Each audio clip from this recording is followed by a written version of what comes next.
Hey,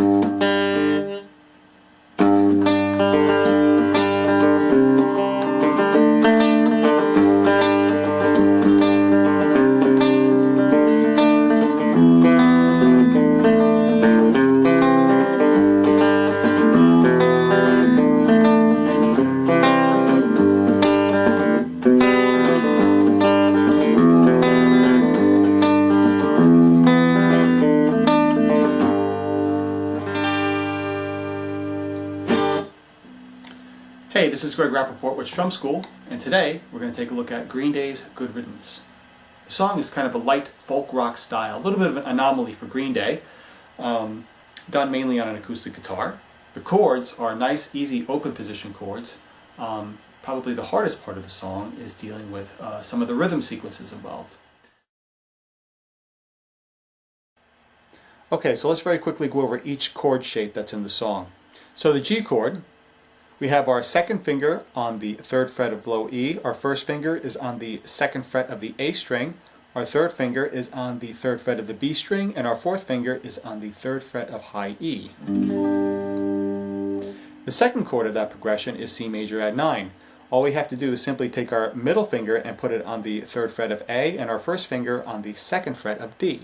So essentially we're moving those two fingers down one string. The last chord of that progression is D.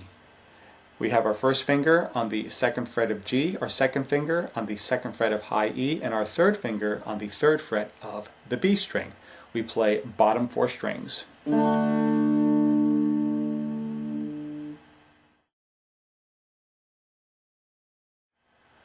The next progression starts off with E minor. E minor is a nice easy 2-finger chord. You take your middle finger and you put it on the 2nd fret of A, and you take your third finger and you put it on the 2nd fret of the D string. You strum all 6 strings. The next chord is D, which we went over before. If you remember the shape, first finger 2nd fret G, second finger 2nd fret high E, third finger 3rd fret B string. The next chord is C. C, you take your third finger and you put it on the 3rd fret of A, second finger is on the 2nd fret of D, and your first finger is on the 1st fret of B. The last chord is G once again. We went over that one before. Middle finger, 3rd fret low E, first finger, 2nd fret A, third finger, 3rd fret B, and pinky, 3rd fret high E.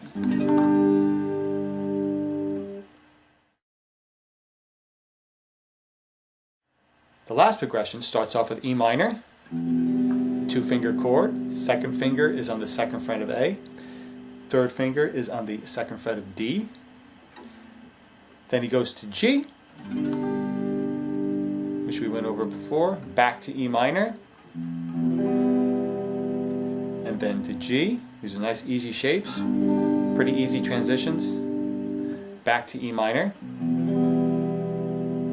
then to D, which is we have our first finger on the 2nd fret of G, our second finger on the 2nd fret of high E, and our third finger on the 3rd fret of B. And then we end up with G.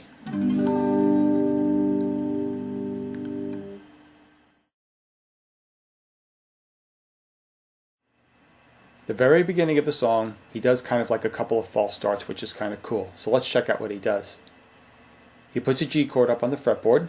So what he does is he downstrokes the low E string twice, upstrokes the G string, and downstrokes the D string. And he does this twice.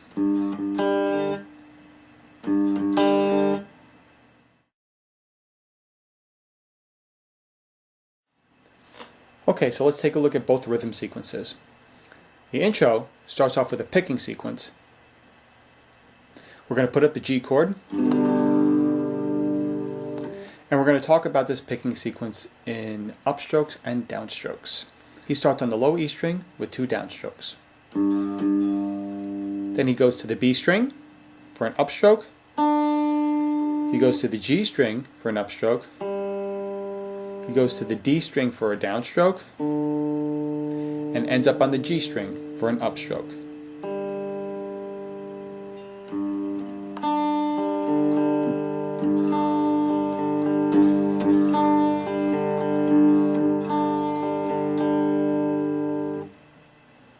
So that is the rhythm sequence for the intro and the outro as well. So what he does is he changes chords, but he keeps the rhythm sequence with the right hand the same. As the chords change, obviously the root note is going to change. So when we go to C major add 9, we're not going to be plucking low E anymore for this rhythm sequence. We're going to be plucking the A string. But the upstrokes and the downstrokes remain exactly the same. Then he moves over to the D string and does the same thing. Now he's not really quite precise with his picking. He hits multiple strings at the same time, kind of has a loose feel to it, so it's kind of cool.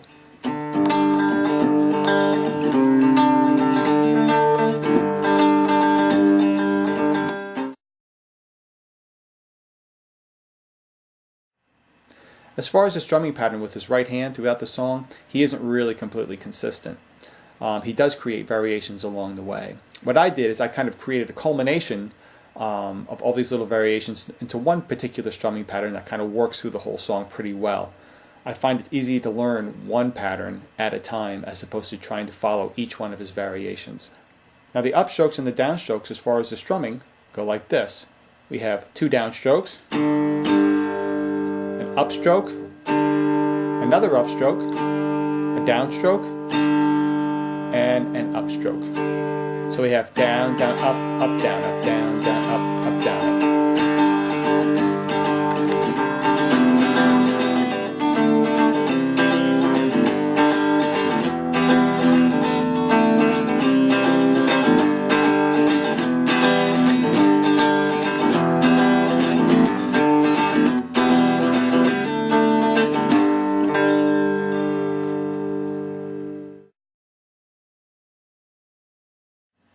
Okay, quick recap of the tune. We have our introduction,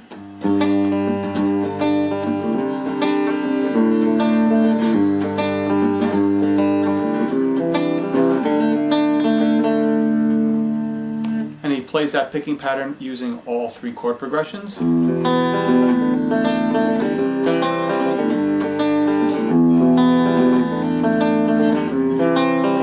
the last one.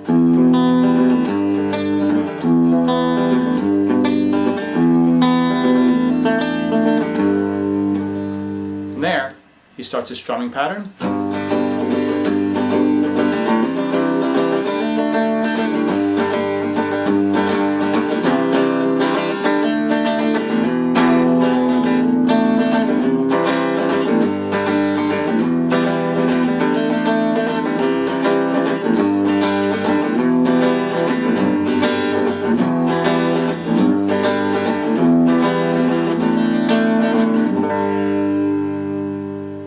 Hey, thanks for coming by and checking out the video.